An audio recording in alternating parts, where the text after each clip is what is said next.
Over 8 billion cans of Spam have been sold worldwide since it was first made. That's 3 cans every second.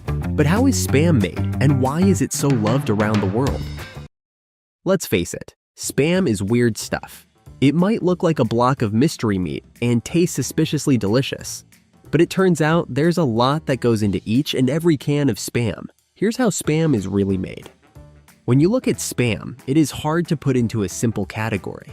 It's an unusual mix of different tastes. Its history goes back to the late 1920s when J. Hormel took over his father's meat company, Hormel Foods. He got the idea after seeing large pieces of canned meat in delis and decided to make it smaller and easier for people to buy and use. J. Hormel realized he could skip the middle step and sell smaller canned meats directly to people who could cut it themselves. The idea for Spam was born, but it took a few years to get it just right. Spam finally came out in 1937.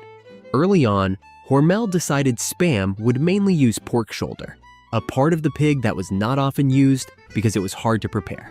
Made in Minnesota by Hormel Foods, Spam came about at an important time for storing food.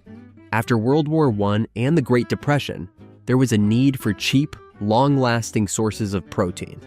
New technology like refrigeration and conveyor belts helped make large amounts of meat and other foods that could last longer.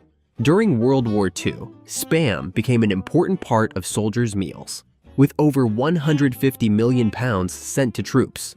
Soldiers even found creative ways to use Spam grease, such as oiling their guns and making their boots waterproof. Spam was introduced to many parts of the world through the military, including places like Hawaii, Guam, and South Korea.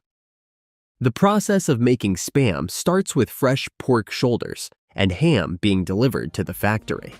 Machines separate the meat from the bone. Then, the pork and ham are cut into equal-sized pieces before being ground up into large batches, each weighing about 8,000 pounds. After grinding, the mixture is cooled to just above freezing to keep it safe and consistent. It is then moved to sealed mixers, where all the air is removed to make it last longer.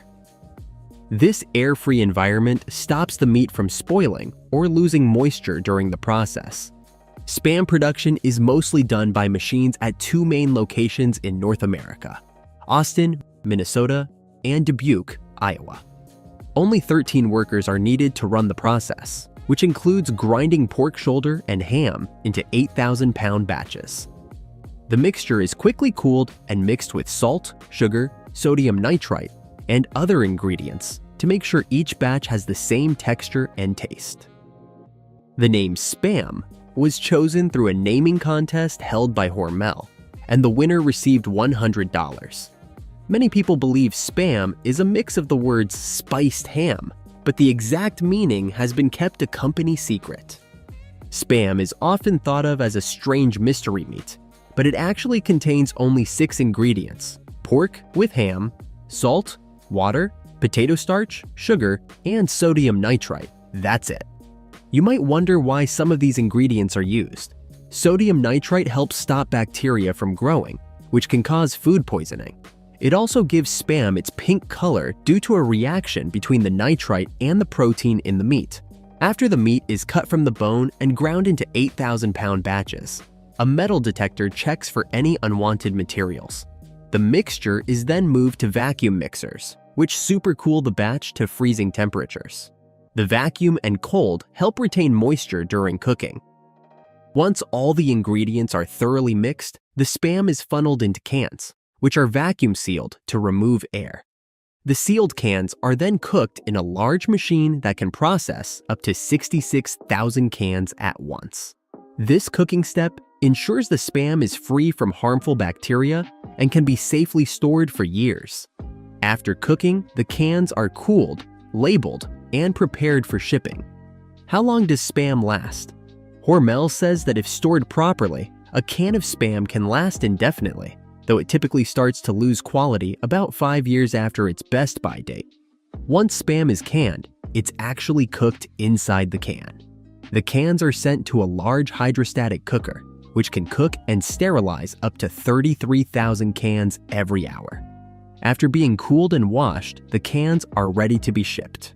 Hormel estimates they sell 3 cans every second, with over 8 billion cans sold since Spam was first introduced. For many years, Spam was made in 2 locations, Fremont, Nebraska, and Austin, Minnesota. However, in 2018, Hormel sold the Nebraska plant to Holstone Farms, LLC, although the plant continued to supply Hormel with Spam for a few years after the sale. Spam's global reach goes beyond America. It's very popular in places like Hawaii and Guam, where Allied troops introduced it during World War II. Both Hawaii and Guam compete to be the biggest Spam fans in the world. In Guam, the average person eats 16 cans of Spam per year. That's a lot of Spam. Just 2,666 cans are needed to make up 1 ton. Spam is so popular in Hawaii that there's a yearly event called the Waikiki Spam Jam, which celebrates Spam with fun dishes and live performances. In South Korea, Spam became a special and high-end food, often included in gift sets for the Lunar New Year. People in South Korea see it as a fancy gift, showing respect and care. American soldiers brought Spam with them to South Korea during the Korean War, and it is still a popular and valued food today. Spam's variety and cultural importance are impressive. In Hawaii alone, people eat around 7 million cans of Spam each year, and Spam musubi, a dish made with rice, seaweed, and Spam, is a local favorite. The Spam Jam Festival, held every year in Waikiki, celebrates Spam's key role in Hawaiian food culture. What about Spam's effect on health? It's well known that Spam is high in fat and salt. One 12-ounce can contains 16 grams of fat per serving and 33% of your daily salt intake. While Hormel does offer low-fat and low-sodium versions, experts suggest eating it in moderation. Some studies have found a possible link between processed meats like Spam and cancer risks, especially because of sodium nitrites, but the FDA considers it safe to eat. Spam's long-lasting success can be credited to Hormel's skill in marketing and adapting to change. Even in a world moving towards organic and plant-based diets, Spam stays popular because it's affordable, easy to use in different ways, and brings back memories for many people. The company has kept its loyal customers while introducing new flavors, like teriyaki and jalapeno, to attract modern tastes. Spam has kept its iconic status, even during global crises like the pandemic, when Hormel made sure there was enough supply to meet customer demand. Whether it's used for a quick meal or stored in an emergency kit, Spam's ability to stay popular in both the market and global cuisines shows no signs of slowing down. Simply put, Hormel's handling of Spam is a lesson in smart branding and flexibility. With more than 80 years of history, from its importance during wartime to its place in kitchens around the world today, Spam continues to be a well-known and trusted product. The Spam Museum in Austin, Minnesota is a fun place for fans to visit. It explores Spam's history, how it's made, and its impact around the world. The museum also has hands-on displays, making it a unique tourist spot. Have you ever tried Spam? How do you like to eat it? Let us know in the comments. If you liked this video, don't forget to like, subscribe, and hit the bell to stay updated on more stories like this.